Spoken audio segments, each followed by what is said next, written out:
até abrir aqui o dispositivo do Código de Processo Civil, e aí a gente vai colocar aqui.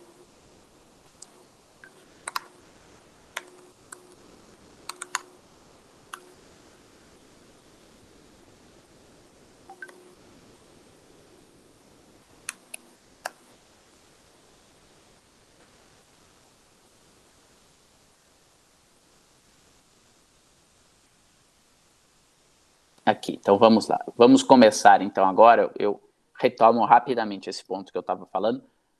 Nós estávamos explicando, continuando a matéria da aula passada, o pré-questionamento. Mencionei para vocês na aula passada que o Supremo admite o pré-questionamento apenas explícito, isso é que menciona o artigo da Constituição, e o STJ admite o chamado pré-questionamento implícito, quando o tema da lei federal foi tratado, ainda que eu não mencione o artigo de lei, o inciso da lei.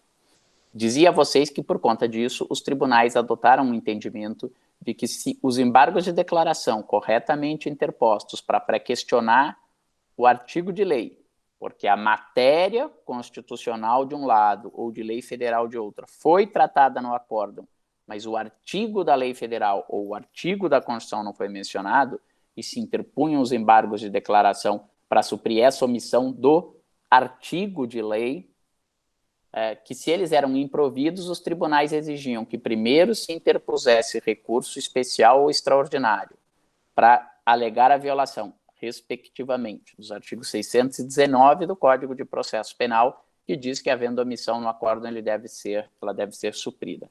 Ou o artigo 5º, caput, inciso 54 da Constituição, que assegura a todos o devido processo legal, primeiro teria que se interpor recurso especial ou extraordinário, alegando a violação desses artigos, para depois de alguns anos o Superior Tribunal de Justiça, o Supremo Tribunal Federal julgar esse acórdão, dizer que realmente o tribunal local violou esses artigos porque deveria ter suprido a omissão e não o fez, mandava baixar a matéria para o tribunal local, para daí o tribunal local mencionar no acórdão esse artigo de lei ou artigo da Constituição, para daí a parte interpor um novo recurso especial extraordinário, aí sim levando a matéria de fundo propriamente dita para esses tribunais.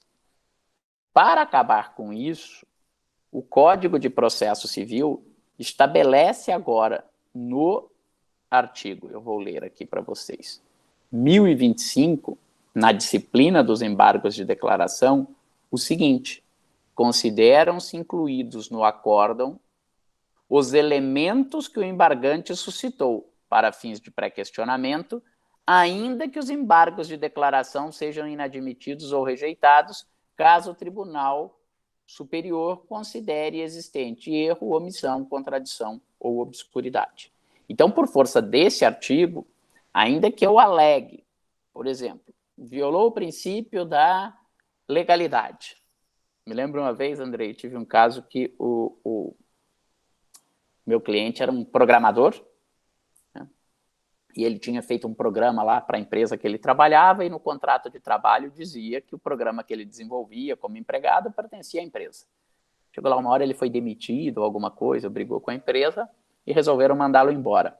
Ele achou que era injusta a demissão dele, e o que ele fez? Ele copiou os programas que ele tinha desenvolvido para ele, um suporte, na época, acho que nem era nas nuvens, devia ser num HD externo, num pendrive, alguma coisa, e deletou os programas da empresa, software que ele tinha criado. E ele foi denunciado por furto de software, furto mesmo, do 155. Eu falava, olha, furto é subtrair para si ou para outra, coisa alheia móvel. É um programa de computador criado, né? Programa é um conjunto de bits, sinais elétricos de 0 e 1, que não é exatamente uma coisa alheia móvel para ser subtraída. Se ele poderia ser processado por dano, se ele poderia ser processado por concorrência desleal, se ele vendesse aquilo depois para outra empresa, vá lá. Mas furto, não. Para furto, essa conduta era atípica. Isso violava o princípio da legalidade, condená-lo por furto.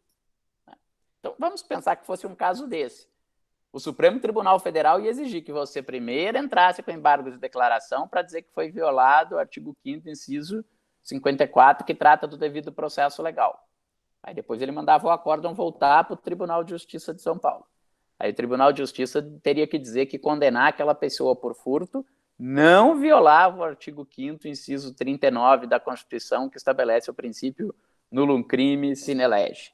Aí eu entrava com outro recurso extraordinário para daí discutir se aquilo violava ou não violava o artigo 5º, inciso 39 da Constituição. O que a lei fez agora, a lei processual civil, está dizendo, neste caso, se você interpôs os embargos de declaração para pré-questionar o artigo 5º, inciso 39 da Constituição.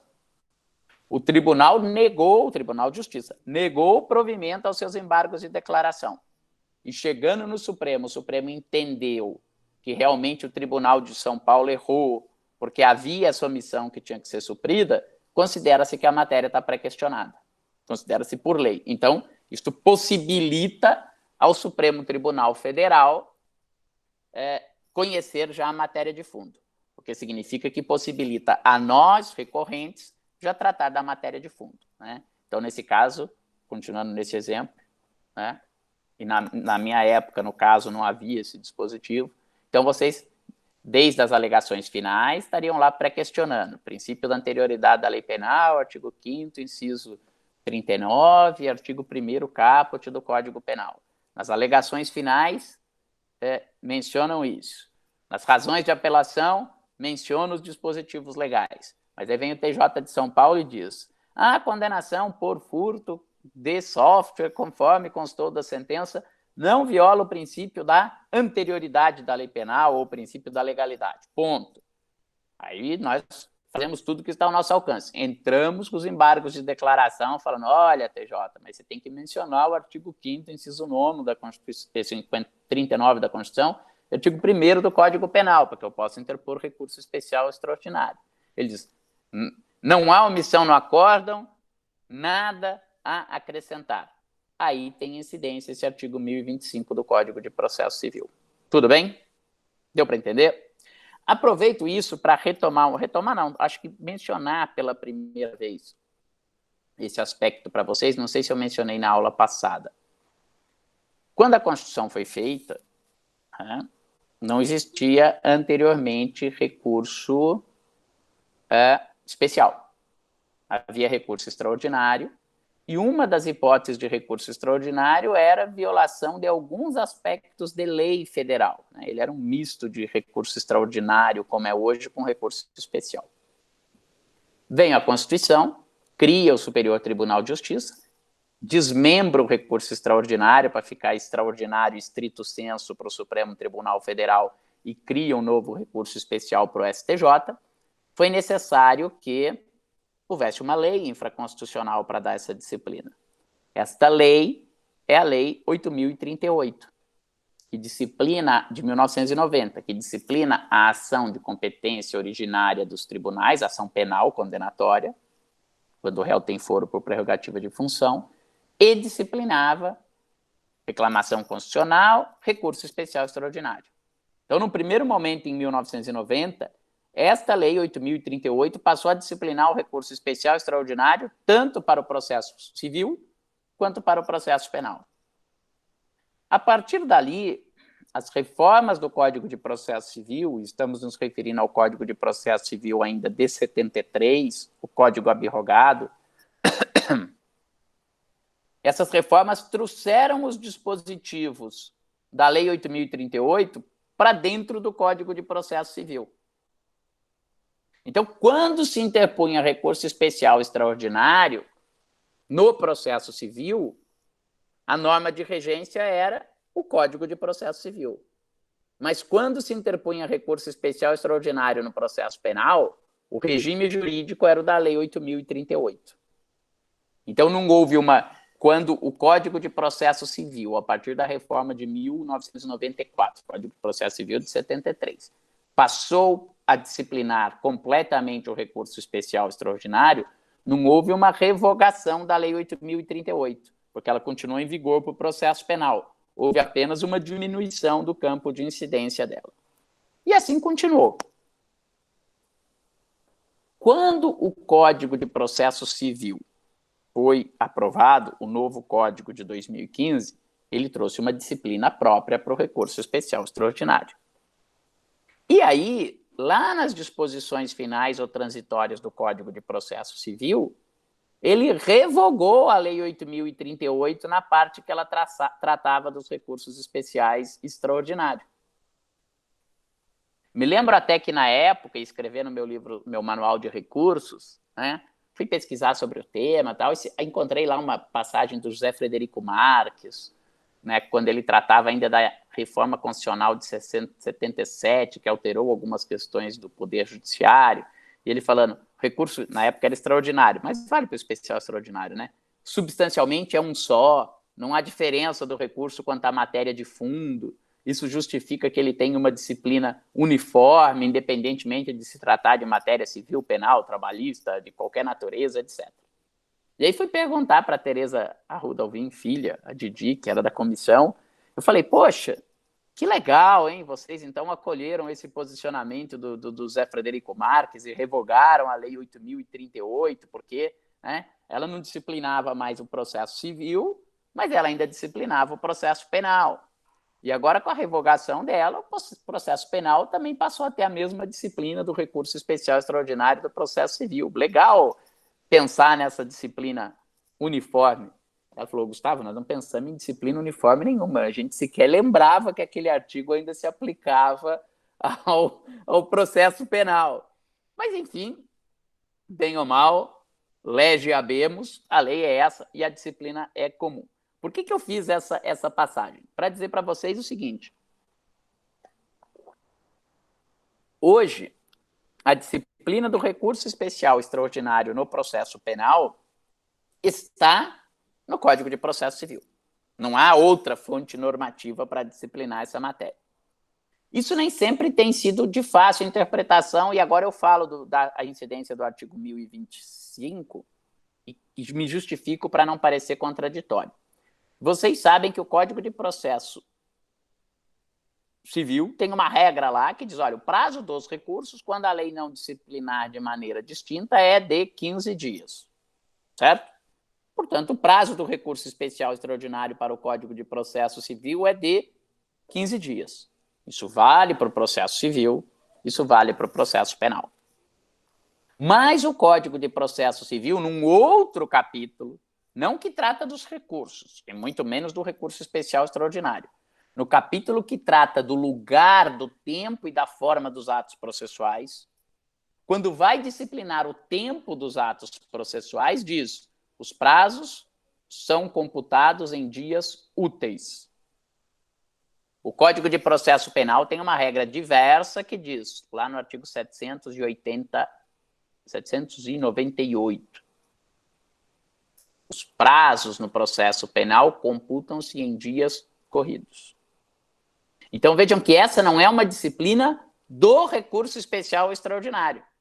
É uma disciplina de como eu conto os prazos. Por isso, os tribunais interpretaram, ao meu ver, corretamente, que no processo civil, o recurso especial extraordinário, o prazo é de 15 dias, mas contados em dias úteis, porque a regra da contagem é em dias úteis. No processo penal, recurso especial extraordinário, o prazo é também de 15 dias. Mas aí eu aplico a regra de contagem do processo penal, que é para ser contado em dias corridos. Então, vejam que são 15 dias em dias úteis. Na prática, no processo civil, você tem 3 semanas para interpor recurso especial extraordinário. 5 dias úteis de uma semana, mais 5 dias úteis da outra semana, mais 5 dias úteis da outra semana. No processo penal, contando sábado e domingo, na prática, vocês têm basicamente 2 semanas para interpor recurso especial extraordinário. O prazo é menor. Mas por que eu estou dando essa longa volta para justificar o que eu estou falando? Este dispositivo do artigo 1025, que eu acabei de ler, 1025, que eu acabei de ler a vocês, ele está na disciplina dos embargos de declaração, capítulo 5º desse título do Código de Processo Civil. Enquanto o recurso especial extraordinário estão no capítulo 6º. Mas porque me parece, e acertadamente assim têm entendido os tribunais, que este dispositivo também se aplica ao processo penal para o pré-questionamento ficto. Porque, embora ele seja um dispositivo que trate dos embargos de declaração, substancialmente ele é um artigo que trata da disciplina da interposição de recurso especial extraordinário, do pré-questionamento para o recurso especial extraordinário. E, portanto, me parece que ele se aplica por arrastamento, na medida em que toda a disciplina do recurso especial extraordinário está no Código de Processo Civil, também para o processo penal. Ficou claro? Tudo bem? Ok. Duas coisas ainda sobre pré-questionamento, e pode parecer a vocês que nós estamos nos estendendo demais no pré-questionamento, mas o pré-questionamento com a outro tema, que é que você pretende revaloração da prova, são os dois principais obstáculos para o conhecimento do recurso especial extraordinário. Né? Há uma outra situação da lei, acho que isso nós mencionamos na aula passada, que não exige o pré-questionamento, que é quando o vício surge no próprio acórdão. Cheguei a falar disso, vocês lembram? Falei, né? Dei o exemplo da dosimetria da pena ou de uma nulidade reconhecida ex officio no acórdão. Nesse caso, né, não havia que se exigir questionamento prévio, mas se não mencionar o artigo de lei, é bom que se interponha embargos de declaração. Se mencionar o artigo de lei, já pode interpor, o da Constituição, já pode interpor o recurso especial e o recurso extraordinário diretamente quanto a essas matérias. Então, nesse caso, do vício surgir no próprio acordo. Por outro lado, não vai ser possível os embargos de declaração a título de pré-questionamento se vocês não alegaram a matéria até aquele momento. Porque daí não há omissão do acordo. Então, vou dar um exemplo que, lamentavelmente, às vezes acontece na prática. Fulano vai lá, é julgado em primeiro grau, é julgado em segundo grau, é condenado, aí ele vem e me procura. Ah, professor, eu quero te contratar para ser meu advogado. Olha, agora vai ter que interpor recurso especial extraordinário, ir para o Supremo, é minha única chance, minha última chance e tal. Aí eu vou ler, né, ainda não saiu a publicação do acórdão, eu vou ler o processo e vejo e falo assim, poxa, na minha ótica teve uma outra falha aqui. Ou o Andrei, que às vezes pode pegar um processo que... É que ele não, você falou na aula passada, mas um procurador que seja encarregado de recurso especial extraordinário também pode ter a mesma situação, né, Andrei? Porque ele pega o processo que veio dos outros colegas. Aí eu pego aquele processo, vejo e falo, poxa, mas eu acho que teve uma falha aqui nesse processo. Teve uma falha na tramitação dele em primeiro grau. Teve uma nulidade aqui ao indeferir uma determinada prova. Nós estudamos já no semestre passado, por exemplo, uma diligência complementar, que era uma diligência efetivamente complementar, que foi requerida no momento do 403, por exemplo, uma testemunha referida por outra testemunha. Você foi lá, requereu a produção daquela prova, e o juiz erroneamente indeferiu a produção daquela prova. Disse, a defesa é protelatória, a defesa está querendo a mera prescrição, não vou ouvir não essa testemunha. E o juiz errou. Como ele errou, você deveria, nas alegações finais, ter alegado que houve essa nulidade e que, portanto, foi contrariado o artigo 403. Se o juiz não reconhecesse isso na sentença, você incluía nas suas razões de apelação essa nulidade por violação do 403. Aí, se o tribunal não reconhecesse isso e não mencionasse o artigo 403, aí vocês entravam com os embargos de declaração para pré-questionar o artigo 403. Essa é uma situação. Outra situação é o juiz violou o 403, lá em primeiro grau. O advogado anterior não vê que teve essa violação ou não atenta para isso e não trata dessa matéria nas alegações finais. Depois, como ele não tratou nas alegações finais, ele também não vai tratar dessa matéria em razões de apelação. Se ele não tratou da matéria em razões de apelação, o Tribunal de Justiça não vai tratar disso no acórdão quando julga as razões de apelação. Aí o cliente me procura e eu leio todo o processo e falo, olha, mas aqui, além disso que você me mencionou, que o tribunal errou, né, com todo respeito ao colega que atuou antes, eu estou vendo que também tem uma outra nulidade aqui. Se eu tivesse desde o começo na causa, eu teria alegado que violou esse artigo. Posso entrar com os embargos de declaração agora para pré-questionar essa violação do artigo 403? Em tese, não. Por que não? Porque não há uma omissão de verdade no acórdão. O tema não foi tratado. Deu para entender a diferença? O tema não foi tratado até então. É claro, né? Eu poderia forçar um pouco a barra e falar que essa é uma matéria de ordem pública, que essa é uma nulidade absoluta, que se era uma nulidade absoluta, o tribunal tinha o dever de ofício de apreciá-la, e que se ele não apreciou, ela pode ser arguída em qualquer tempo ou grau de jurisdição, e que então eu estou arguindo, ainda que pela primeira vez, em embargos de declaração, e sendo sincero, é o que eu tentaria fazer, é o que sobra para a gente tentar fazer. Mas, na prática, o tribunal vai dizer, não, a matéria não foi pré-questionada, não foi alegada antes, e chegar no STJ ou no Supremo, nesse caso no STJ, provavelmente o recurso não seria conhecido. Até aqui tudo bem? Ok. Vamos lá. Vamos falar do dissídio jurisprudencial, que é um outro tema muito importante. Uma das hipóteses de cabimento do recurso especial, e essa hipótese é exclusiva para o cabimento do recurso especial, é o chamado dissídio jurisprudencial. O que é isso? É a divergência de interpretação da lei por outros tribunais. Isso é um pouco da própria natureza da aplicação do direito federal num Estado federado. Vamos dar de barato que o Brasil não é uma federação de verdade, né? É uma pseudo-federação, principalmente no plano legislativo, sobra muito pouca autonomia para os Estados membros legislarem, né? Não é como nos Estados Unidos, que o direito processual, direito material, é tudo isso, cada Estado tem os seus códigos. O Brasil já teve, com a proclamação da República, em um certo vamos dizer assim, certa idolatria do Rui Barbosa pela Constituição norte-americana, a previsão de que as leis processuais caberiam aos Estados-membros a sua elaboração. Isso durou até a Constituição de 34, quando a competência voltou a ser da União. Mas então o que acontece? Eu tenho uma série de normas, e no nosso caso, basicamente, as principais, as normas de processo penal e as normas de direito penal, que são normas federais. Então, todas as justiças locais, Tribunal de Justiça de São Paulo, do Rio de Janeiro, do Espírito Santo, do Rio Grande do Sul, do Amapá, de Roraima, Bahia, todos eles aplicam a mesma lei federal. E aí é natural que cada tribunal possa acabar dando uma interpretação diferente da que outro tribunal dá.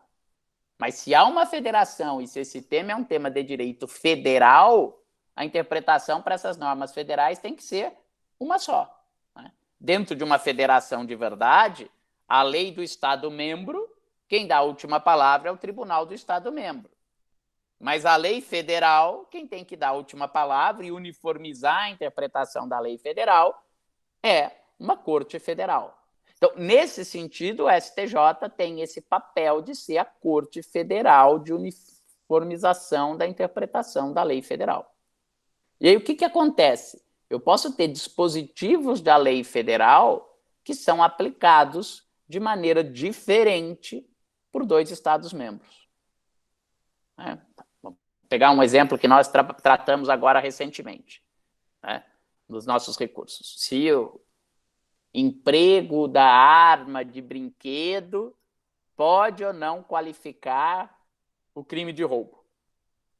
Eu poderia ter um tribunal de São Paulo que diz sim, o emprego da arma de brinquedo atrai a incidência do artigo 157, parágrafo tal, e o Tribunal de Justiça do Rio Grande do Sul dizendo não, a arma é, como disse o Andrei, lembrando o saudoso professor Luiz Flávio Gomes, arma de brinquedo não é arma, assim como urso de pelúcia não é urso. Então, arma de brinquedo é arma de brinquedo, não vai incidir a qualificadora. O que eu tinha? Um mesmo dispositivo legal, de lei federal, recebendo interpretações divergentes por dois tribunais locais. Então, aí você vai falar para o STJ, STJ, dê a última palavra, resolve esse dissídio de jurisprudência, essa divergência da jurisprudência sobre uma lei. Se é a lei baiana sobre ICMS, quem dá a última palavra é o Tribunal de Justiça da Bahia. Se é a lei paulista sobre ICMS, quem dá a última palavra é o Tribunal Paulista, e pouco importa que sejam diferentes, porque cada um tem sua lei. Mas se é uma lei federal, STJ, você vai uniformizar. Até aí tudo bem, é bem lógico entender isso. Só que o que o STJ diz? E também numa jurisprudência defensiva. O regimento interno, no 255, diz que, nesses casos, eu tenho que fazer a exposição analítica do dissídio jurisprudencial. O que isso significa? Sem maiores formalismos, isso que eu mencionei aqui para vocês já bastaria para mostrar a diferença. STJ, olha aqui. O Tribunal de São Paulo acha que arma de brinquedo qualifica o roubo. O Tribunal de Justiça do Rio Grande do Sul acha que arma de brinquedo não qualifica o roubo. Portanto, resolva. Qualifica ou não qualifica? Só que o STJ diz, não, se você fizer isso não basta para caracterizar o dissídio. Você tem que fazer a exposição analítica da controvérsia. Ou seja, comparar o caso nosso, então, por exemplo, o Tribunal de Justiça de São Paulo, com o caso do precedente que você está invocando que houve uma alteração, uma interpretação diferente. Então, só que essa exposição analítica deles é quase uma coisa para criança da terceira série entender a diferença.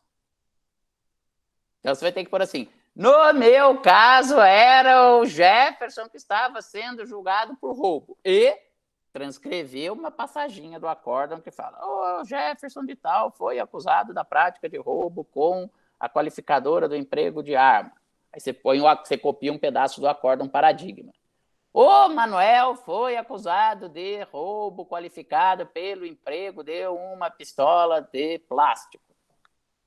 Aí você vai colocar assim, no meu caso, ele foi condenado por roubo qualificado. Aí você copia um trecho do acórdão que diz, na sentença, o Jefferson foi condenado pelo roubo com incidência da causa de aumento de pena pelo emprego de arma de fogo, mesmo em se tratando de uma arma de brinquedo. Aí você copia o mesmo pedaço do acórdão do outro tribunal. No caso, embora estivesse usando uma arma de brinquedo, e embora a arma de brinquedo sirva para caracterizar a grave ameaça do roubo, Manuel não deve sofrer a causa de aumento porque a arma de brinquedo não é suficiente para caracterizar a arma de fogo que leva à majoração da pena.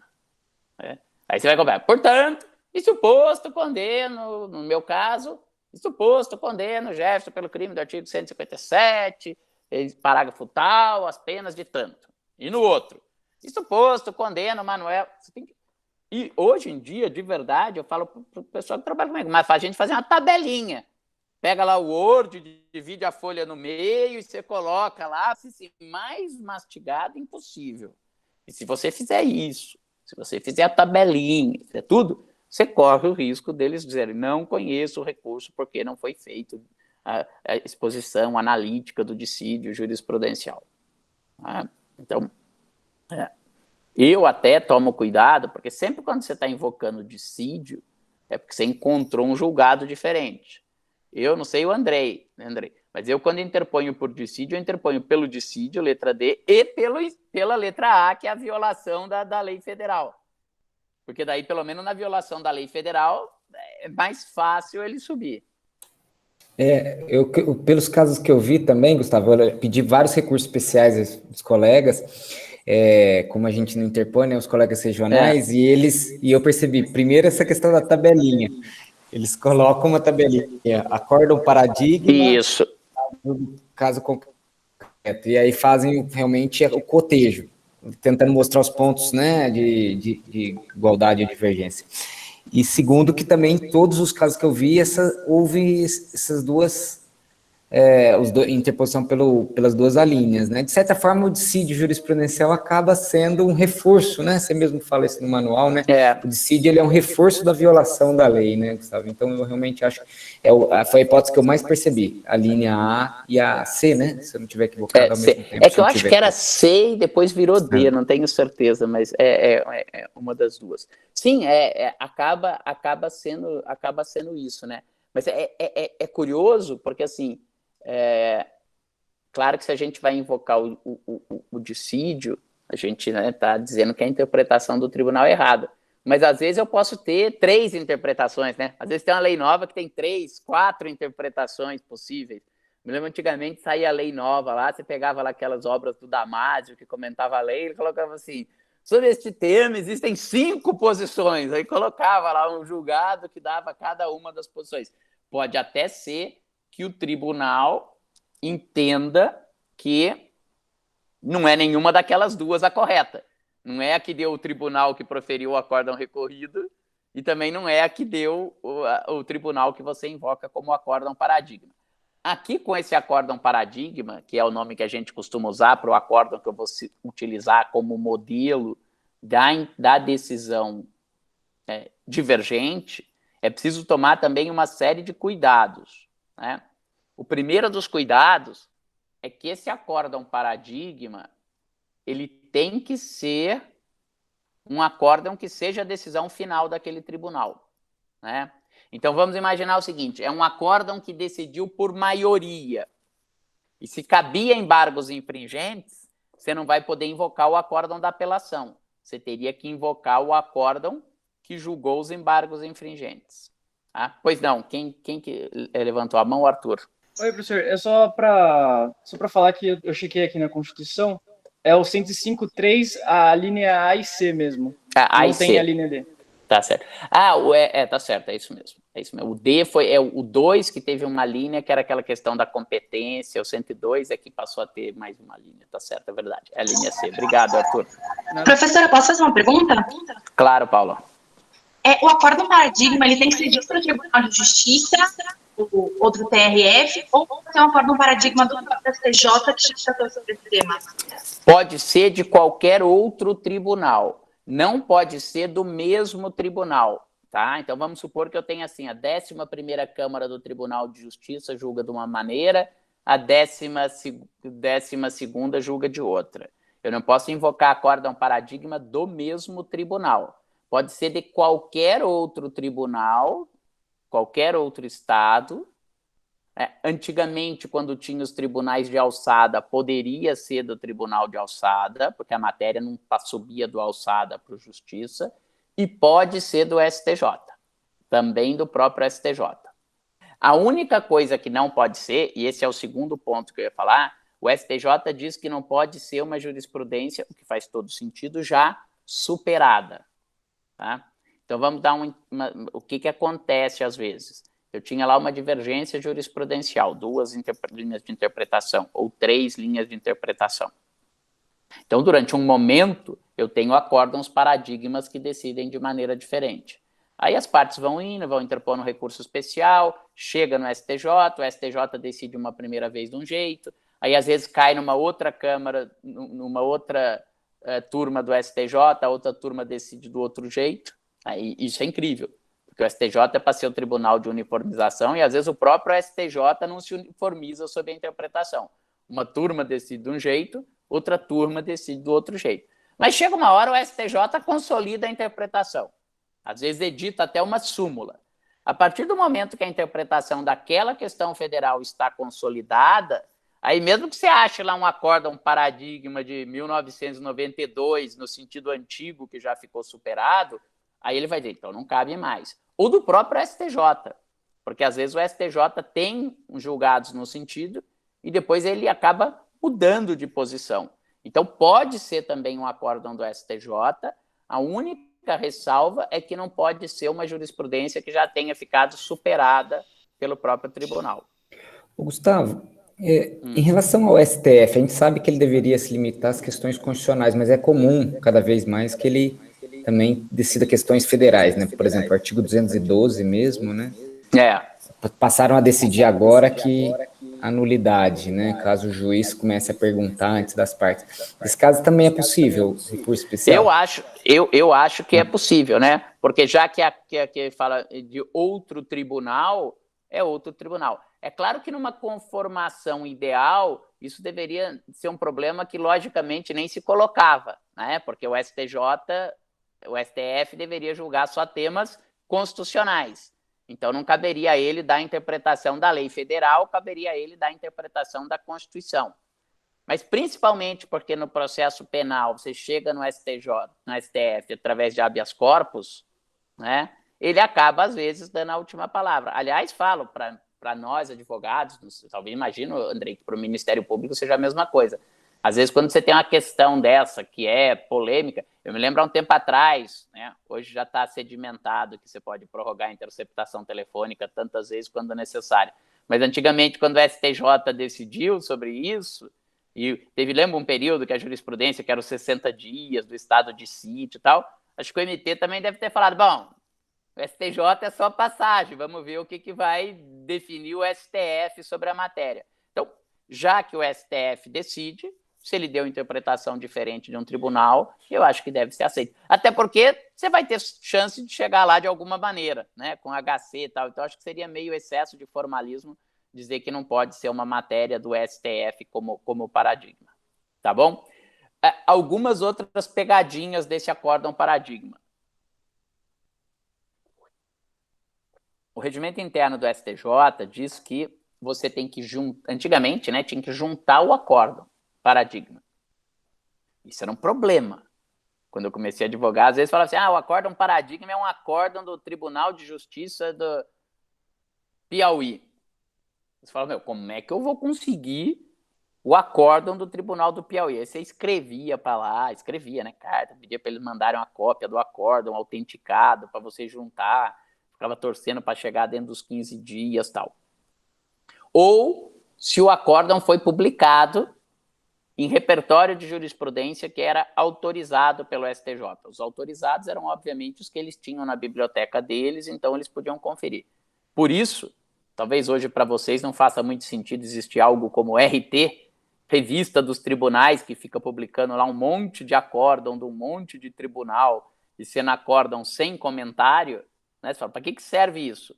É porque antigamente, quando você tinha um acórdão publicado numa revista dessa, que era um repertório autorizado, você não precisava juntar o acórdão.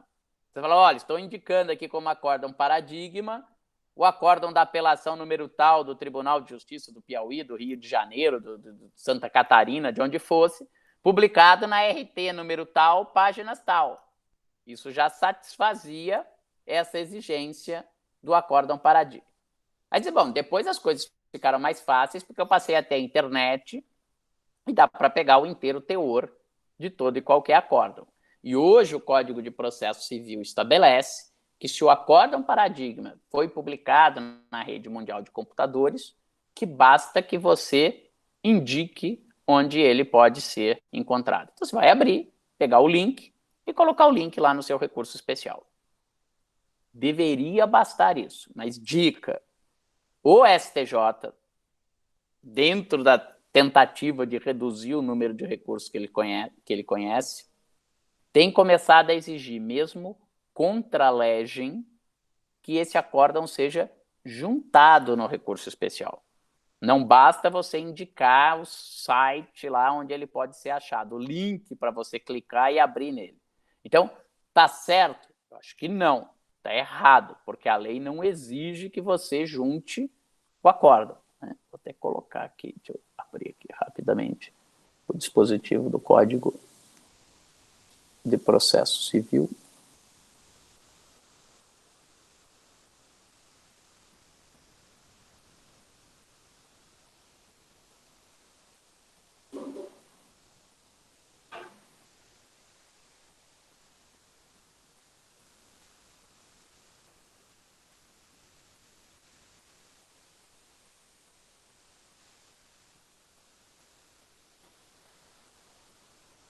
Deixa eu achar aqui.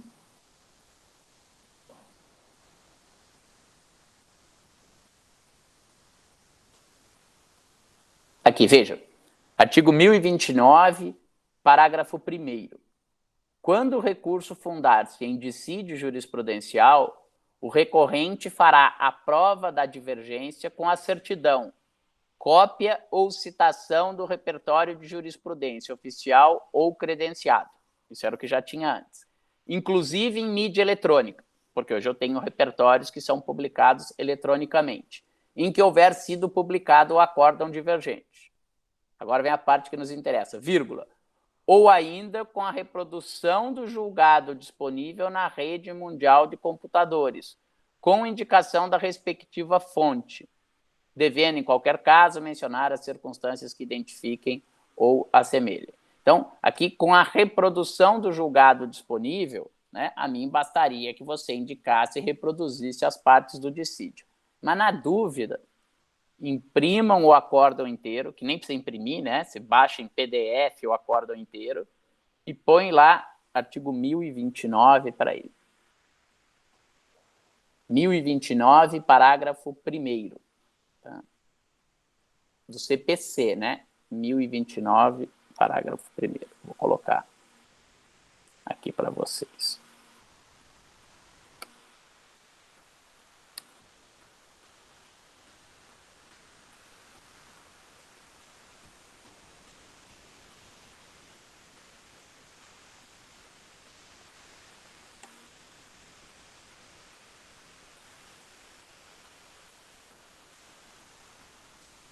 Ah, tá difícil colar tudo aqui. Acho que foi. Deixa eu...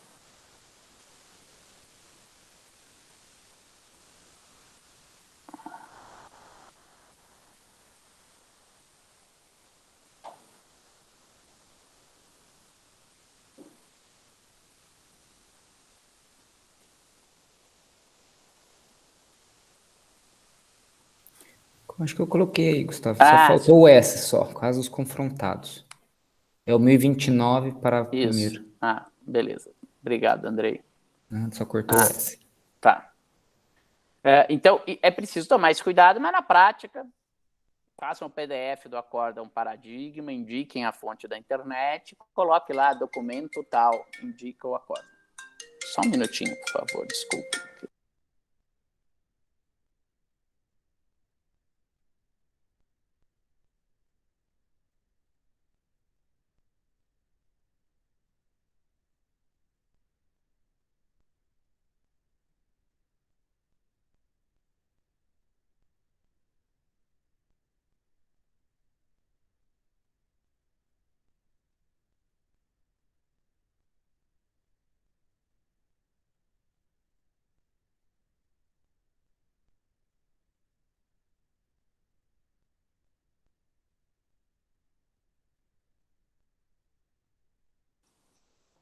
Alô?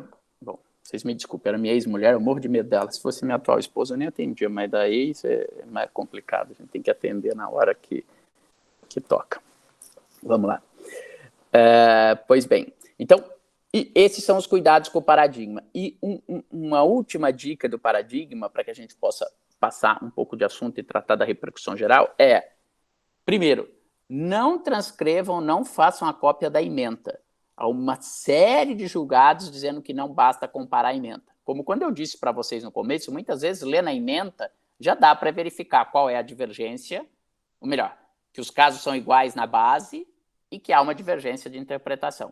Mas há milhares de acórdãos dizendo que a simples transcrição de ementas não é suficiente para fazer o confronto analítico. E por que eu digo isso? Não só por essa exigência, porque muitas vezes a ementa não retrata fielmente o conteúdo do acórdão. Então, tomem o cuidado na dupla via, para transcrever, e às vezes vocês acham um acórdão, quando a gente está pesquisando pela internet, normalmente a primeira coisa que abre é a ementa, você lê a ementa e fala, puxa, quase achei um bom paradigma, o caso aqui tem bastante semelhança, mas a solução aqui não é a mesma. Não tenham preguiça, leiam o inteiro teor do acórdão, porque às vezes lendo a ementa, pode parecer que o caso é diferente ou que a interpretação não agrada a vocês no que vocês necessitam, mas lendo o corpo do acórdão, o conteúdo é um pouco diferente, ou trata de questões a mais, ou trata de aspectos que beneficiam. Então, a pesquisa por um acórdão paradigma, claro que vamos dizer assim, o primeiro filtro pode ser a ementa, mas não se limitem às ementas. Tá bom? Tudo bem? Uma próxima questão agora, que só vale para o recurso extraordinário, né? Embora em breve há uma tendência, né, de que essa exigência de repercussão geral passe também para o recurso especial. Isso vai exigir, né, uma intervenção legislativa que nós ainda não temos. O que é a ideia de que o recurso tenha repercussão geral? Também é uma ideia vamos dizer assim, lógica, né, que se alinha com essa, vamos dizer assim, nova função, ou não diria nova, mas um caráter mais enfático da função do Supremo Tribunal Federal e do Superior Tribunal de Justiça de serem cortes de precedente e não cortes de justiça. Isso é, para fazer justiça no caso concreto. Como eu disse, nós queremos ganhar o nosso caso concreto, mas o tribunal quer fixar uma interpretação que vá muito além daquele caso concreto e que sirva como precedente, que sirva como paradigma para futuras interpretações daquele dispositivo de lei ou daquele dispositivo constitucional. Então, para isso, né, a reforma do Poder Judiciário incluiu como requisito de admissibilidade do recurso extraordinário a necessidade de que haja uma repercussão geral daquele tema constitucional. Né? Uma repercussão geral, ou seja, que aquilo transcenda aquele caso concreto. Se eu tiver uma linda questão, super bacana, interessantíssima do ponto de vista acadêmico, mas que a chance dela é que ela interfira naquele meu caso em mais 2 ou 3, o Supremo vai dizer, essa questão não tem repercussão geral. É algo que aproxima um pouco o Supremo Tribunal Federal de uma certa discricionariedade para apreciar recursos especiais ou recursos extraordinários, melhor dizendo. Esse é um requisito, né,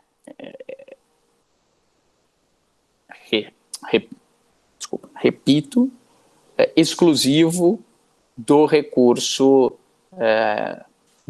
extraordinário. Você tem que mostrar que aquele tema é um tema que tem repercussão geral. Tá? O artigo 1050 1035, melhor dizendo, estabelece no parágrafo 1º, 1035 sempre do Código de Processo Civil. Para efeito de repercussão geral, será considerada a existência ou não de questão relevante do ponto de vista econômico, político, social ou jurídico que ultrapassem os interesses subjetivos do processo. Por interesses subjetivos do processo, entendam o interesse só daquela parte que está recorrendo. E chamo a atenção desde logo, né, que por interesse jurídico, ou melhor, por relevância jurídica, o Supremo Tribunal Federal, logo no começo dessa questão, decidiu que o simples fato de se tratar de matéria penal não traz por si só, incitamente, uma repercussão geral da matéria. Né? Porque, claro, normalmente o que a gente vai argumentar? Você vai dizer, o direito penal, por envolver a liberdade do indivíduo, bem mais precioso do indivíduo, naturalmente é algo cuja repercussão jurídica transcende a controvérsia. Não. Né? Isso o Supremo Tribunal Federal já disse que não é assim. Também não é necessário, né, que, neste caso, seja um crime grave, de maior gravidade. O Supremo Tribunal Federal já reconheceu repercussão geral em matéria envolvendo, por exemplo, contravenções penais. Na verdade, o que me parece mais significativo, né, é que aquilo tenha um potencial de ultrapassar a causa, de uma forma muito singela, eu diria, de se repetir em inúmeros outros casos. Então, eu diria que quanto mais aberta e ampla a questão, mais chance dela ter repercussão geral. Quanto mais restrita e fechada, menos chance dela ter repercussão geral. Né? Tentar dar exemplos, assim, disso que eu estou querendo dizer. Se eu for discutir, por exemplo, um tema de algum tempo atrás, é possível a remissão de pena, além do trabalho, também pelo estudo? Esse foi um tema que durante muito tempo teve discussão. Bom, esse não é um tema que eu estou tratando do caso do José que está estudando. Dá para imaginar que em estabelecimentos penitenciários hajam milhares de detentos que estudam. né? Se ele tem remissão, ele vai abater tempo da pena, ele ficará menos tempo preso.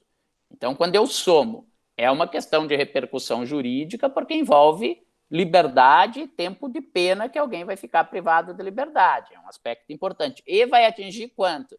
Centenas, dezenas de milhares de presos, isso ultrapassa o limite subjetivo daquela controvérsia. Portanto, ela é uma interpretação que, uma vez fixada sobre um tema juridicamente importante, vai afetar a interpretação daquilo em inúmeros outros processos. Tudo bem?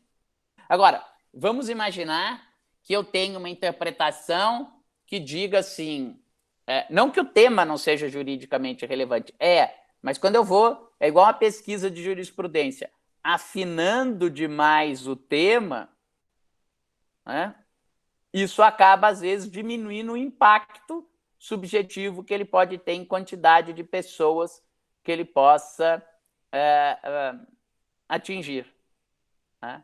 Então, se eu digo presos que estudam têm direito à remissão, é algo que eu tenho uma categoria muito, né, ampla de pessoas. Né? Agora, imagina que eu digo o seguinte, para analisar se tem direito à prisão domiciliar, né, o pai viúvo, que tenha mais de 5 filhos, que pelo menos um dos filhos tenha menos de 8 anos de idade, sendo um pai viúvo que mora numa cidade que ele não tem nenhum outro parente que possa cuidar dos filhos, estando ele trabalhando ainda numa comarca distante.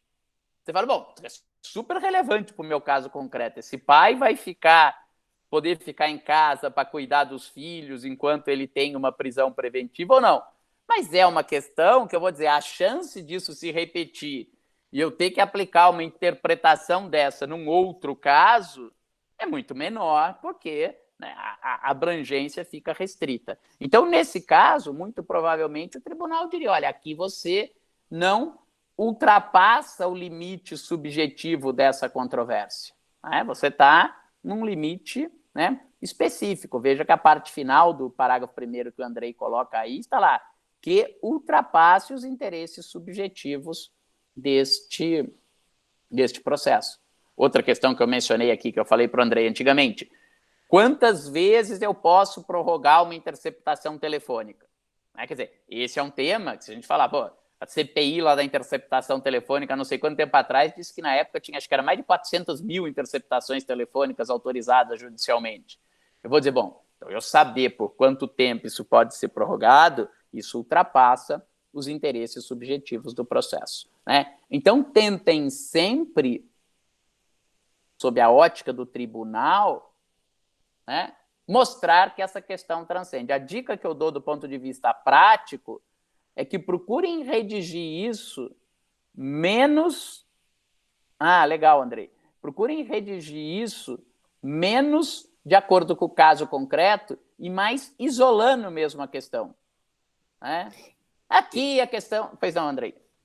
Não, é só para confirmar o que você estava falando, Gustavo. Esse tem um estudo que fizeram sobre repercussão geral, esse aí é o link para o estudo, e ele mostra que os critérios mais usados para o Supremo para reconhecer repercussão geral são exatamente interesse o grande número de pessoas e grande número de processos, que são realmente os critérios que o Supremo mais usa para reconhecer repercussão geral. Sim, porque se eu tiver um grande, como eles são cortes de precedentes, se eu tiver um grande número de pessoas potencialmente atingidas, mas que aquilo não se reproduz num grande número de processos, né, isso vai acabar para eles não tendo tanta função, e é razoável, no sentido de que aquilo não vai gerar uma solução juridicamente relevante para os outros casos.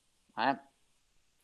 Se eu estiver lá querendo discutir qual é a alíquota correta para importação de um Bugatti Chiron, o cara vai falar, meu amigo, sorte do seu cliente que tem muito dinheiro para comprar um Bugatti Chiron, mas isso vão ter mais uma meia dúzia aqui no Brasil e olhe lá, então isso não é um tema que vá atingir um número elevado de processos, né? Mas temas como, lembra, há um tempo atrás tinha lá que os caras entravam com a ação igual a água, que era lá discussão de como que eu vou calcular o imposto da conta telefônica.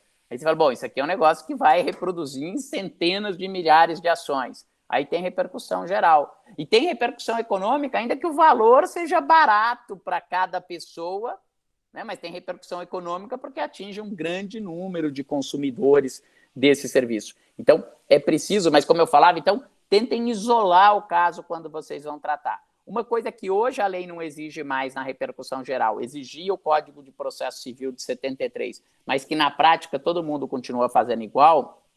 Eu disse a vocês que quando da interposição do recurso extraordinário e do especial, vocês têm que destacar num item o cabimento do recurso e num outro item o mérito do recurso.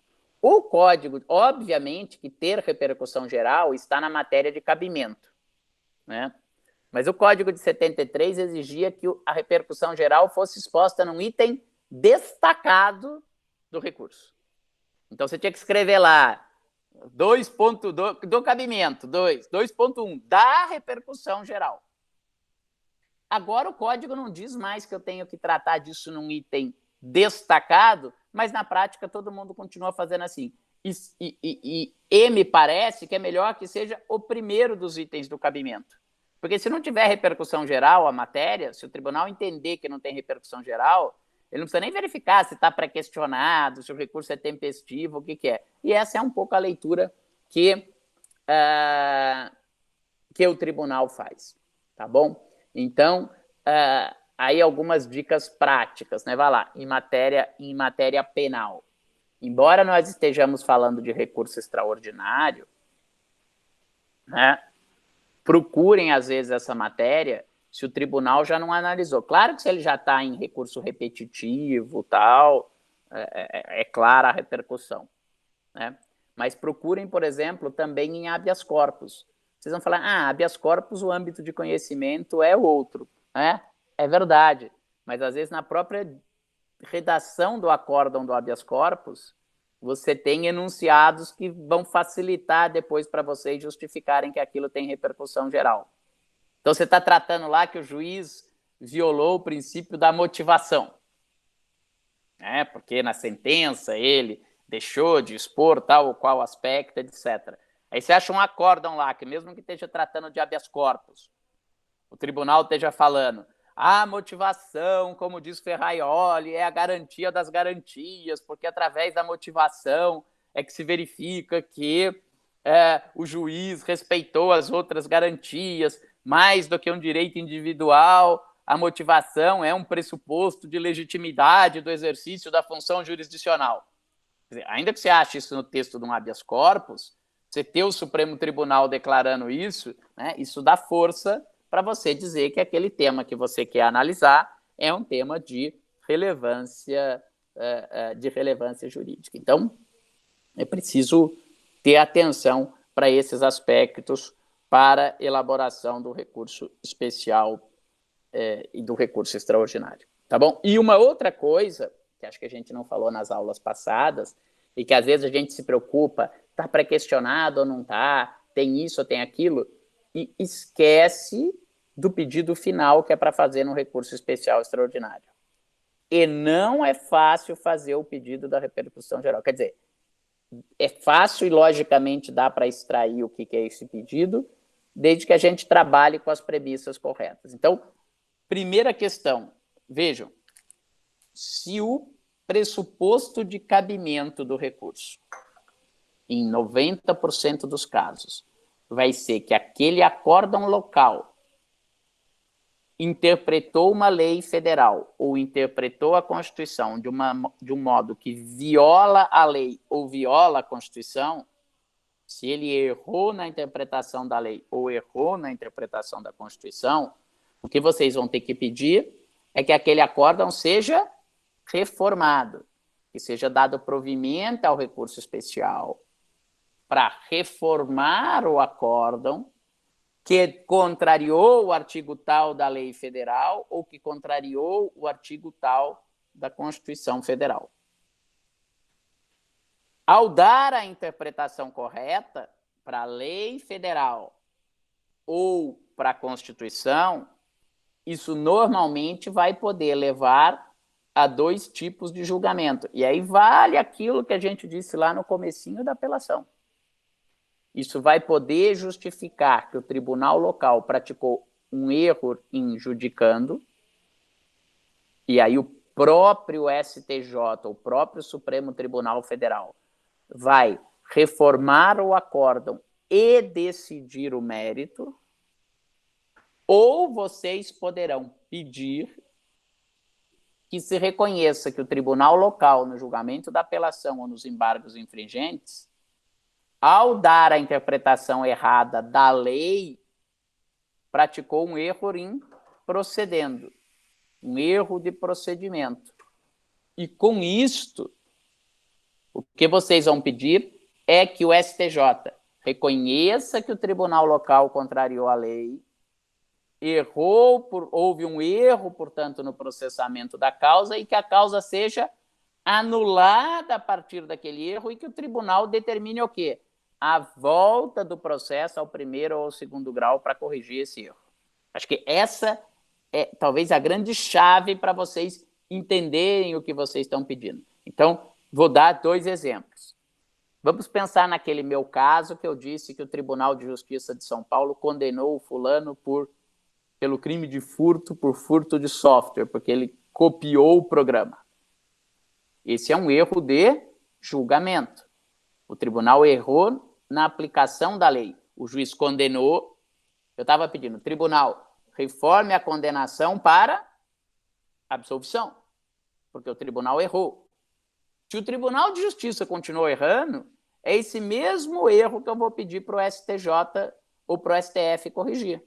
Então, dê provimento ao recurso, reconheça que o Tribunal de Justiça de São Paulo contrariou o artigo 155 do Código Penal, combinado com o artigo 1º do Código Penal, ao condenar o fulano por um fato atípico e, consequentemente, reforme o acórdão do Tribunal de Justiça para absolver o fulano de tal. Ou seja, ao dar a interpretação correta, o tribunal vai absolver. Ou vamos imaginar que fosse no nosso exemplo da arma de brinquedo. Reconheça que o tribunal local contrariou o artigo 157, parágrafo tal do Código Penal, por considerar que o emprego de arma de brinquedo qualifica o roubo e, dando a correta interpretação ao dispositivo, afaste a causa de aumento de pena, reduzindo-se a pena para tanto. Estes são erros que o próprio tribunal, Superior Tribunal de Justiça, ou Supremo Tribunal Federal, irá corrigir. E o que vai transitar em julgado? O acórdão do Supremo Tribunal Federal, o acórdão do Superior Tribunal de Justiça. São esses acórdãos que vão, no final do dia, ter julgado o mérito daquele nosso processo. Tá certo?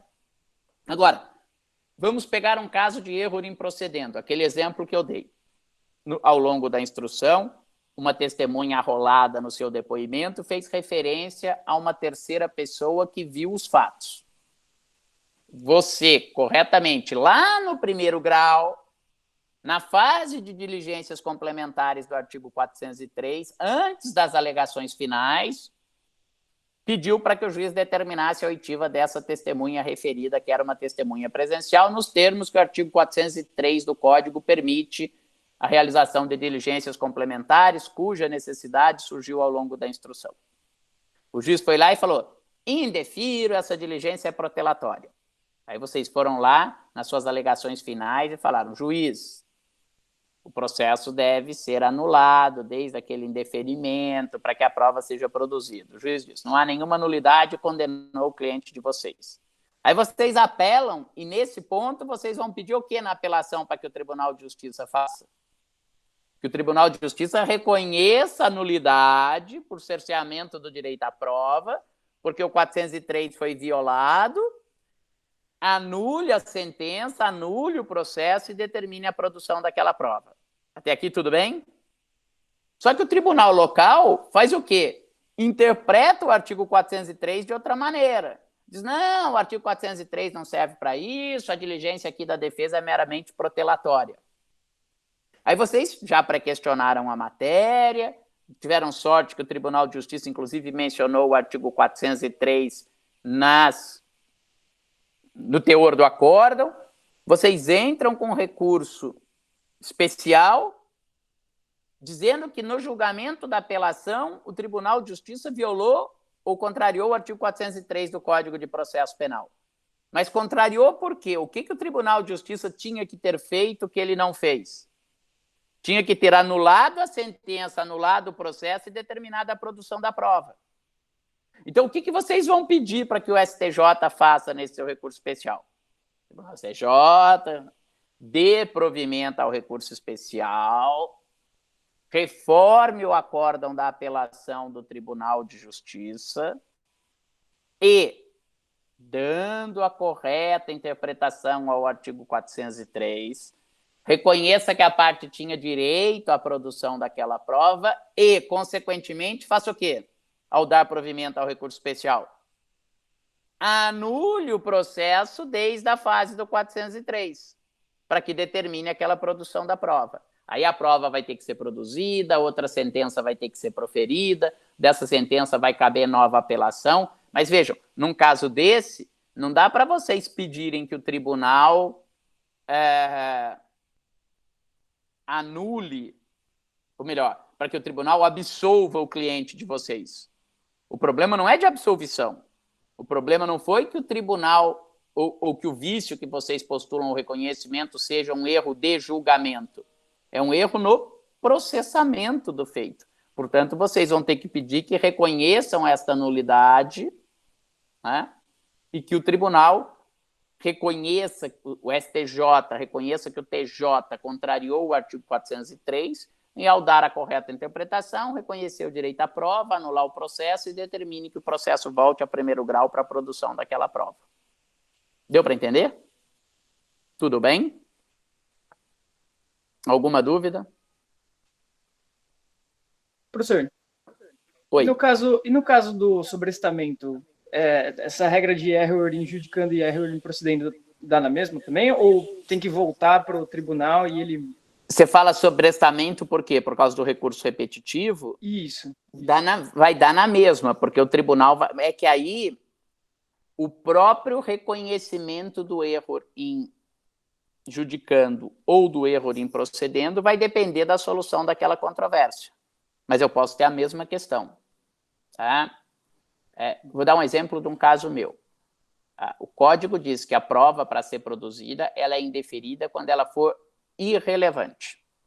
Então, se eu arrolo uma testemunha, o juiz pode dizer, indefiro porque ela é irrelevante, porque a parte não demonstrou a relevância. Só que se eu requerer a expedição de uma carta rogatória para ouvir uma testemunha no exterior, o código não diz que eu indefiro quando ela for irrelevante. Ou seja, que o critério de admissão é a mera relevância. O código diz que para a expedição de carta precatória, carta rogatória, a parte que arrola a testemunha tem que comprovar a imprescindibilidade da oitiva daquela testemunha. Dizer que ouvir uma testemunha é imprescindível parece claro que é mais do que dizer que aquela testemunha é relevante, né? Então, o tribunal pode, por exemplo, estar para decidir essa questão. A imprescindibilidade é mais ou menos que a relevância. E aí, a depender do que ele decida, ele vai poder dizer, nesse caso, houve erro em procedendo, porque a parte arrolou a oitiva de uma testemunha relevante, imprescindível, e o juiz indeferiu. Aí o que o tribunal vai ter que fazer? Depois que acabar o sobrestamento, depois que ele decidir a questão, dar provimento ao seu especial, anular o processo e mandar para primeiro grau. Agora, vamos imaginar um outro caso, que eu esteja discutindo se viola o artigo 156, que diz que o juiz não pode condenar exclusivamente com base no inquérito policial, utilizar depoimentos que foram prestados em processos administrativos fiscais para condenar alguém. Vai depender da solução da controvérsia. Mas se depois de sobrestado o recurso, o STJ ou o STF entenderem que não pode condenar só com base em processos administrativos disciplinares, e o meu cliente foi condenado só com base em depoimento de processo administrativo disciplinar, o problema aí não é mais de anular, é de fazer o quê? Corrigir esse julgamento equivocado e absolver aquela pessoa. Então, na verdade, a questão da suspensão do julgamento dos recursos, porque a matéria foi afetada através de um recurso repetitivo, na prática só vai paralisar o julgamento. De acordo com o que ele decidir sobre qual a interpretação correta, isso vai poder levar a, no caso concreto, ter havido um erro em judicando ou um erro em procedendo. E aí, se for erro em procedendo, vai ter que anular e mandar voltar.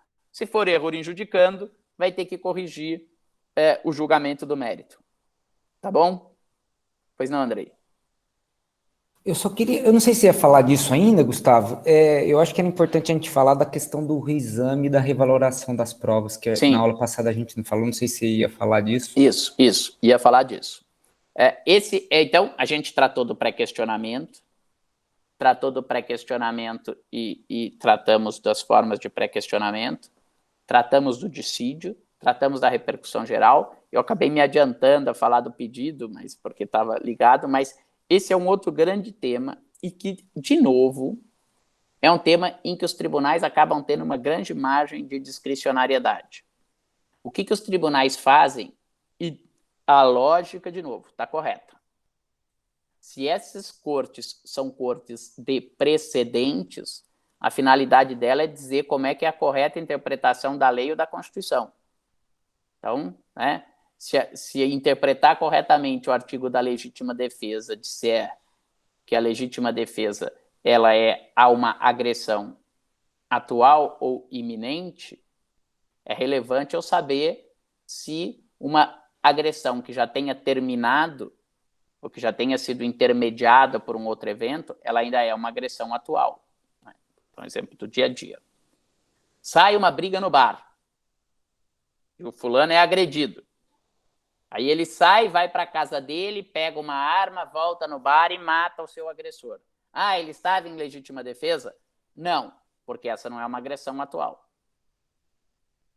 Então, cabe ao Superior Tribunal de Justiça definir, de acordo com a interpretação correta do artigo 25 do Código Penal, se a lesão, a agressão atual que justifica a legítima defesa é a agressão imediatamente anterior ao ato defensivo.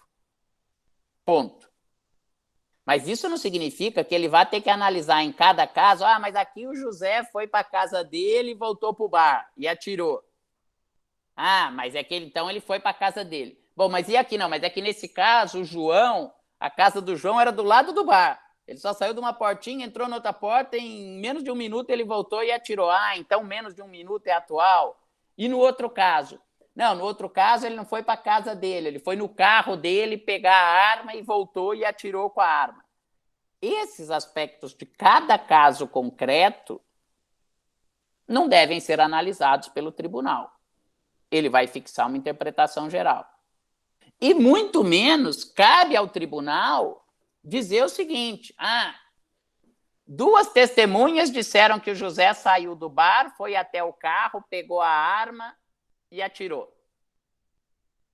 Mas outras duas testemunhas disseram que não, que o José estava com a arma na cintura, então o José só se afastou um pouquinho do local e depois puxou a arma da cintura e atirou. Veja, esta questão não é exatamente uma questão de direito, ela é uma questão de fato. Primeiro eu tenho que definir, o José foi ao carro pegar a arma e depois atirou na vítima, ou o José só sacou a arma e atirou na vítima? Quem tem que definir qual é a melhor interpretação dos fatos é quem? É o tribunal local. É o TJ ou o TRF. Definida a matéria fática, resolver a questão de direito, se isso é ou não legítima defesa, aí é uma matéria que cabe ao STJ ao Supremo Tribunal Federal.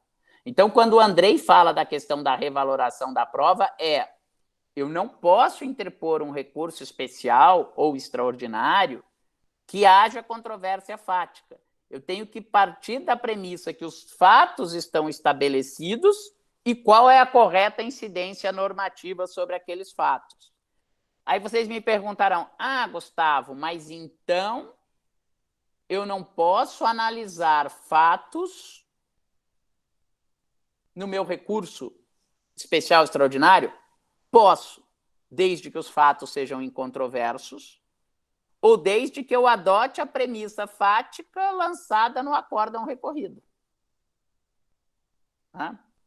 Então, vamos dizer que o acórdão recorrido diga: saiu a briga no bar, está provado que saiu a briga no bar, que o fulano saiu, atravessou a rua, foi no seu carro que estava parado em frente ao bar do outro lado da rua, pegou a arma, apontou para o seu agressor e atirou no agressor. Veja, eu isolei a matéria fática. E aí o tribunal disse: esta situação caracteriza a agressão pretérita e, portanto, não tem incidência do artigo 25 do Código Penal. Nesse caso, eu não preciso pedir que o STJ revalore prova. Eu vou pedir para ele: STJ, ainda que lá atrás tenha tido discussão, considere os fatos como eles constam do acórdão. Eu não estou dizendo que o fulano saiu, foi para a casa dele, meia hora depois voltou num outro carro e atirou. A situação estava na mesma dinâmica. Saiu a briga, os caras estavam sentados na mesinha do bar na calçada, ele só atravessou a rua, foi no carro dele, deu 5 passos, pegou a arma, voltou e atirou. Então, isso era ainda uma agressão atual. Então, nesse caso, eu não estou pedindo para o STJ revalorar as provas. Isso é possível fazer em recurso especial. Tá? Agora, se eu tivesse 2 testemunhas que disseram que ele foi no carro e pegou a arma, e outras 2 disseram que ele saiu, foi na casa dele, depois que ele voltou, que ele chegou com o carro, aí ele saiu do carro, e aí ele foi lá atirar, alguns minutos depois, ou vários minutos depois, aí eu tenho uma controvérsia fática. Para isso não se presta o meu recurso especial. Deu para entender? Tudo bem? Então, não é incomum que às vezes você diga o seguinte, né? Ainda que a defesa tenha controvertido sobre como os fatos se passaram, eu muitas vezes faço isso no meu recurso especial, o tribunal local considerou que os fatos ocorreram dessa maneira, conforme consta do acórdão, tal. Eu digo, eu não vou mais discutir essa valoração da prova, os fatos são esses. Agora, vamos ver se nesses fatos, ou em relação a esses fatos, se a incidência ou não incidência do artigo X contrariou ou não contrariou a lei federal. Eu consigo isolar a matéria fática e tratar apenas de uma questão jurídica de incidência da norma sobre esses fatos, tais quais declarados pelo tribunal local. Tem um caso, se permite, tem um caso até interessante, Gustavo, que eu vi que fui até olhar, depois eu vou até colocar aqui no chat, que o STJ justamente entrava nessa discussão, revaloração de provas, ou se era reexame de provas. O fato era de um tio que tinha passado a mão numa criança de 9 anos, passado a mão nos seios, nas nádegas e em algum outro lugar, em 3 oportunidades diferentes. E o Tribunal de Justiça considerou que teve tentativa só do artigo 217-A.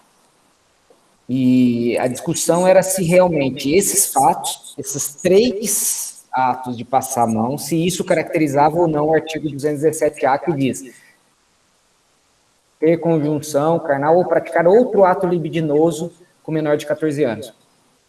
O Tribunal de Justiça tinha entendido que era mero tentativa, e o STJ falou, não, olha, a gente parte desses fatos. Ele, inclusive, é um voto do Schietti, ele fala assim, as premissas são essas, ó. Houve 3 atos de passar a mão contra a vontade. Isso caracteriza ou não esse artigo de 217? No caso, eles deram provimento ao recurso do Ministério Público, falando que não havia reexame e sim revaloração, ou seja, era possível considerar não uma tentativa, mas sim um crime consumado. Eu acho que é o seguinte, Andrei, eu concordo plenamente com o julgado, embora isso, se há reexame de prova ou revaloração de prova, para mim é mero jogo de palavras, né?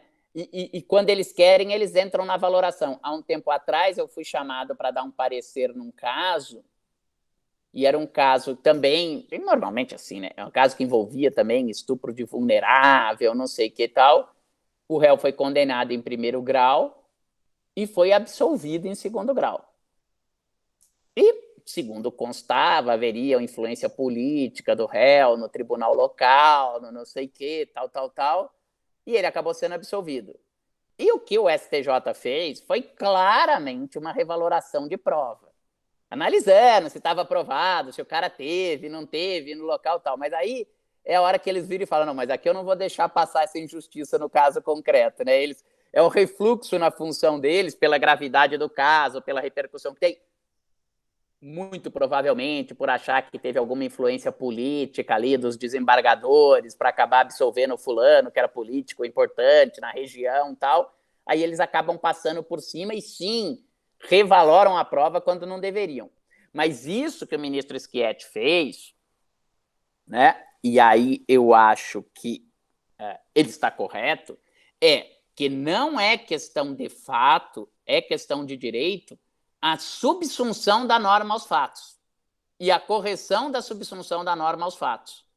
Poderia até ter outro problema aí do artigo 10 do Código de Processo Civil, decisão surpresa, etc. Esse é até um tema interessante. Mas o que o ministro Schietti está dizendo é o seguinte, e essa discussão, só para lembrar a vocês, ela era uma discussão antiga, principalmente quando o tipo do estupro era diferente. Antigamente o estupro era só conjunção carnal. E o atentado violento ao pudor era ato libidinoso diverso da conjunção carnal. Então, naquela época, você tinha uma discussão, sim, e que era de mais difícil solução no caso concreto, que era, por exemplo, e o estupro era só do homem em relação à mulher, o ato libidinoso não. O homem ia estuprar a mulher. Não há dúvida que se, por exemplo, o homem agarrar as nádegas da mulher, que isso é ato libidinoso. Se ele faz isso, obviamente, né, para satisfazer a lasciva dele.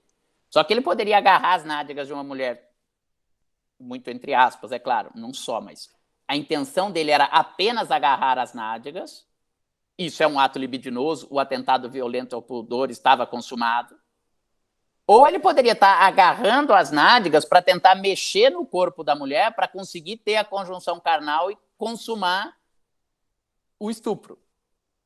Então, é nesse sentido que há uma discussão antiga e, às vezes, realmente, no caso concreto, era difícil se aquilo, na verdade, era um ato preparatório para a conjunção carnal. Né? Muitas vezes, por exemplo, para estuprar a mulher, ele vai afastar as pernas da mulher, colocar a mão na vagina da mulher para tentar a conjunção carnal. Mas isso também poderia ser um ato libidinoso por si só. Então, essa era uma discussão antiga, principalmente na época em que os tipos eram diferentes. Ou a Júlia coloca agora, dependendo da situação, isso não poderia ser importunação sexual? Poderia ser. Então, vejam que o que acontece aqui é um problema de subsunção. Não é um problema fático. Há um tempo atrás, ou antes da mudança do tipo legal, você tinha a situação de mais de um caso próximo no tempo de homens que ejacularam em mulheres nos transportes coletivos. Né? Aquilo era um ato libidinoso e houve um estupro, ou aquilo é uma questão de enquadramento em outro tipo penal, e que agora a gente tem esses tipos penais diversos. Então, aqui é um problema de subsunção, e isso pode ser discutido no recurso especial extraordinário.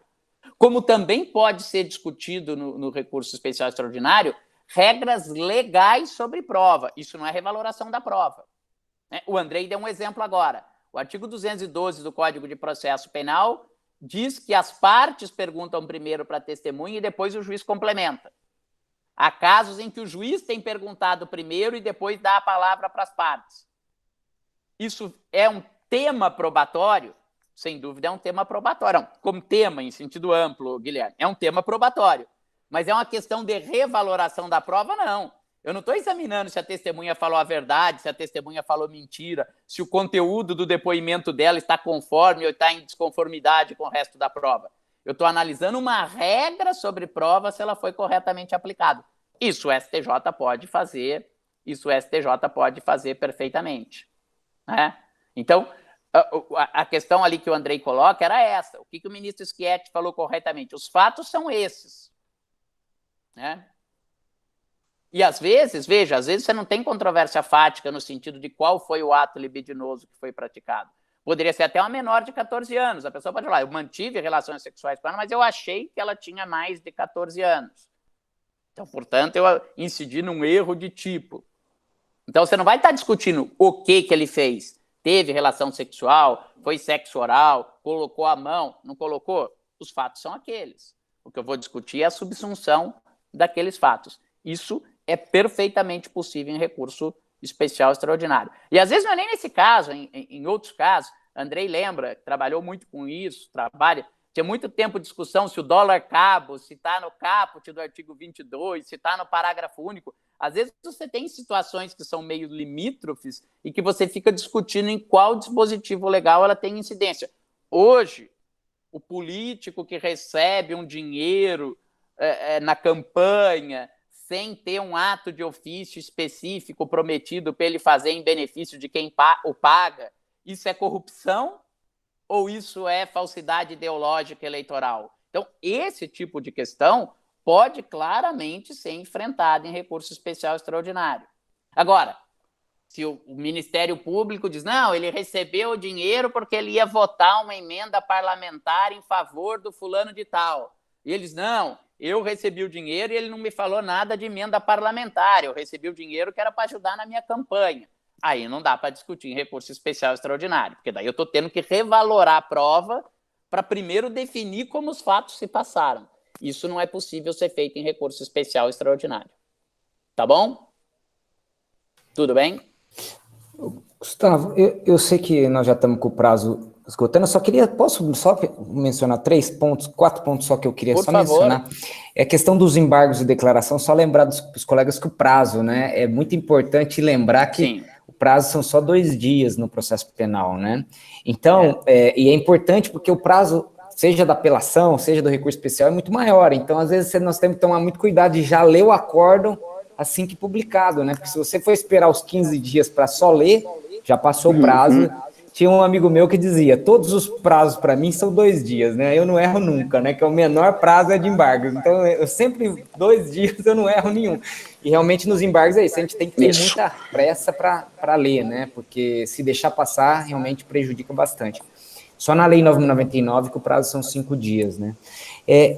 Em relação ao artigo, a estrutura da peça, Gustavo, só lembrar o artigo 1029, ele traz até já do CPC, ele traz até um esqueminha de como fazer os recursos especiais extraordinários. Ele diz, tem que ter exposição do fato, que seria basicamente o resumo dos fatos, né, aquele relatório que a gente geralmente faz, do cabimento, segundo item. E aí, como o Gustavo falou, no caso de recurso extraordinário, falar da repercussão geral, talvez num subtópico. E, por fim, as razões do recurso. O próprio artigo 1029 já diz como deve ser a estrutura, eu acho que vale a pena vocês seguirem isso, né, nas peças de vocês, né? Até, Andrei, só interrompendo esse ponto, eu sigo até essa nomenclatura. Eu até coloco dos fatos, do cabimento, das razões do recurso e depois a conclusão. E aí, dentro delas, na subdivisão, eu ponho o que é específico. Mas como, vamos dizer assim, denominação geral do item, eu sigo até a terminologia do código. Eu acho que vale a pena até para já orientar, né? E um ponto que também é importante, eu acho que ficou implícito para os colegas, mas só para deixar mais claro, é que como o recurso especial extraordinário são de fundamentação vinculada, a gente tem que dizer qual é especificamente a hipótese que a gente está impugnando, se é a linha A, se é a linha C, se é a linha A e a linha C, porque o tribunal ele fica vinculado a isso. Se você pede a violação da lei federal, o tribunal não pode conhecer por dissídio jurisprudencial, diferente da apelação. Então, é muito importante já, desde o início, dizer qual é a hipótese o cabimento, né, qual a linha específica e qual os dispositivos constitucionais violados ou legais violados, né. em relação ao recurso extraordinário também, a questão da violação direta à Constituição, né, Gustavo? Tem que ser uma violação direta à Constituição. Se for uma violação que precisa passar por uma lei federal, o STF entende que não seria uma violação à Constituição. Então, tem que haver uma violação a um dispositivo constitucional, não passando por uma lei federal intermediária. Só cabe recurso extraordinário se for essa ofensa direta à Constituição, não uma ofensa indireta. Então, isso é uma coisa que também, às vezes, eles interferem, não conhecem recurso extraordinário, né, Gustavo? Isso é uma dúvida mesmo, Gustavo, eu queria ouvir sua opinião, em relação à questão do tratados com status constitucional.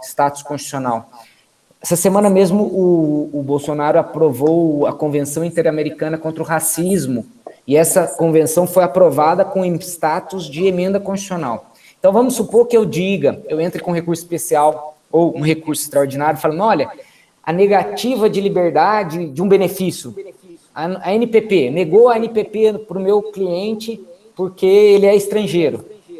Isso aí, por conta da origem dele, negou um benefício.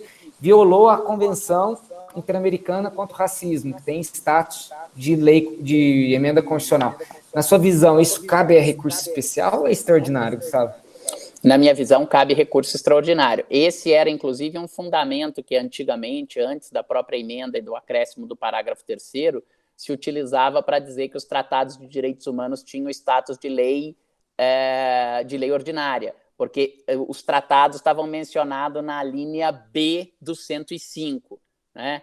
Agora, como a própria Constituição diz que os tratados de direitos humanos que sigam esse regime especial das emendas constitucionais são incorporados com o status de norma constitucional, e nesse caso, inclusive, para usar como a linguagem dos internacionalistas, ele é materialmente e formalmente constitucional, né? Flávia Piovesan diz isso e tantos outros, me parece que a hipótese é de recurso extraordinário. Mas aí cabe lembrar, né, Andrei, que o Código de Processo Civil também prevê agora uma coisa importante, que é a fungibilidade entre o recurso especial e o recurso extraordinário, nesses temas que você fica na dúvida, e a dúvida decorre exatamente disso que o Andrei falou. Lá atrás, isso vem do professor Alfredo Buzaide, ele tem um livro sobre ação direta de constitucionalidade, e quando surge a noção de violação indireta da Constituição, ela era uma noção muito específica. É que como a Constituição tem lá o inciso 2º, que ninguém será obrigado a fazer ou deixar de fazer algo, senão em virtude de lei. Então, antigamente, o que era chamada violação indireta da Constituição? Tem a lei que diz que eu tenho que pagar o salário até o 5º dia útil. Eu paguei o salário depois do 5º dia útil. Então violou a Constituição. Você fala, não, a Constituição não fala que dia que você tem que pagar o salário. Mas se eu não sou obrigado a fazer ou deixar de fazer nada em virtude de lei, e eu descumpri, estão dizendo que eu descumpri a lei, então, indiretamente, eu também violei a Constituição pelo princípio da legalidade. Essa era a origem da ideia de violação indireta da Constituição. E depois, mais recentemente, o Supremo retoma esse conceito e passa a tratar como violação indireta da Constituição aqueles casos em que ele diz, olha, você tem que passar por uma intermediação de uma norma legal. Mas aí, me parece, quase que anular totalmente a Constituição. Né? Eu vou dar um exemplo que o Andrei acabou de mencionar. Né? O artigo 112 diz qual é a ordem de oitiva de testemunhas. Se primeiro pergunta o juiz e depois as partes, ou se primeiro pergunta as partes e depois o juiz. Esse me parece um tema de direito infraconstitucional. Eu não vou dizer nem que um modelo é constitucional e o outro é inconstitucional. O legislador vai dizer quem pergunta primeiro e quem pergunta depois. Claro. Mas agora eu vou dar um outro exemplo. A lei hoje diz que no júri, a cada quesito, o juiz, quando obtém a maioria de votos, declara o resultado daquele quesito. Por que era isso? Só para vocês entenderem. Né? Acho que já tratamos disso. Quando eu revelava 7-0, eu revelava o sigilo da votação. Eu diria que todos os jurados votaram sim, todos os jurados votaram não. Hoje, se um juiz errar no júri e mostrar os 7 votos e falar, foi 7-0, e você fala, quero anular esse júri, porque violou a Constituição, muito provavelmente o tribunal vai dizer, não, você não violou a Constituição. Você violou o artigo 486, 480 e qualquer coisa, que trata de como deve ser contado os votos. Bom, mas o artigo faz isso para dar concretude a uma norma constitucional. A mim parecia muito mais razoável dizer que, nesse caso, eu tenho uma violação tanto de norma constitucional quanto de norma infraconstitucional. Mas o Andrei tem toda a razão. O Supremo Tribunal Federal, dentro dessa ótica de diminuir o trabalho dele, tem dito que, nesse caso, é uma violação indireta da Constituição. E antigamente era um grande problema, e nesse ponto também o Código de Processo Civil merece todo o elogio, porque você não sabia que recurso você entrava. Você corria o risco de entrar com recurso especial e o STJ fala, não, isso é matéria de recurso extraordinário. Você entrava com recurso extraordinário, o Supremo falava, não, isso é matéria infraconstitucional, você tinha que ter entrado com recurso especial. Agora, pelo menos o Código prevê essa dupla fungibilidade, o especial podendo ser conhecido como extraordinário, o extraordinário podendo ser conhecido como especial. Tá bom? Tudo Professor, bem? Oi, diga, Júlia. Rapidinho. Nesse caso da fungibilidade, então, se o STF, por exemplo, reconhecer que não é matéria constitucional, mas que caberia um recurso especial, eles mandam para o STJ. Isso, isso. Você não precisa interpor um novo recurso. Tá? Ele manda para o STJ. O que eu tenho feito nesses casos que eu tenho dúvida, eu entro com o que eu considero adequado. Nesse exemplo, caso se entenda que não era caso de recurso extraordinário porque houve violação indireta da Constituição, então que ele seja apreciado não por contrariar o artigo 5º, caput, inciso 38, a linha tal, sim por contrariar a lei federal, no caso, o artigo 486 do Código de Processo Penal. Até já indico no recurso qual seria ele. Tá bom? Quando o Supremo envia para o STJ, ele vincula o STJ. Se o STJ enviar para o Supremo, não vincula. O Supremo pode dizer, não, isso é violação de lei federal mesmo, devolve para o STJ e manda o STJ julgar. Tá bom, Gu? Só uma coisa, rapidamente, que a gente não falou. Com relação aos trabalhos, tá? Vamos fazer o seguinte, para fazer o recurso especial extraordinário até quinta-feira, fica complicado. Eu até já queria ter colocado antes o acordo, mas tive um monte de coisa e não coloquei. Então, nós vamos fazer assim, até o final do dia de hoje a gente coloca, e aí fica o prazo para fazer o recurso especial extraordinário para vocês mandarem para a gente até segunda-feira, tá bom? Eu não vou conseguir comentar, daí o Andrei e eu não vamos conseguir comentar na nossa próxima aula de segunda-feira, porque não vai ter dado tempo de corrigir, mas aí na aula subsequente a gente comenta. Aí na segunda-feira a gente fala um pouco mais sobre embargos de declaração, que não é só para fins de pré-questionamento, e se for o caso a gente já dá prosseguimento no programa, mas fica daí para na aula, sem ser na próxima segunda vocês entregam os trabalhos, que estarão disponíveis hoje já no Moodle. E aí a gente comenta esses recursos daqui a 14 dias, tá bom? Ok? Então tá. Gabriel, pode sim, não tem problema. Minha única questão é que eu tenho um compromisso logo agora em seguida no Conselho Federal. Se você puder me mandar um e-mail e a gente marcar um horário, a gente fala, pode ser? Ok, professor. Dá para me ouvir bem?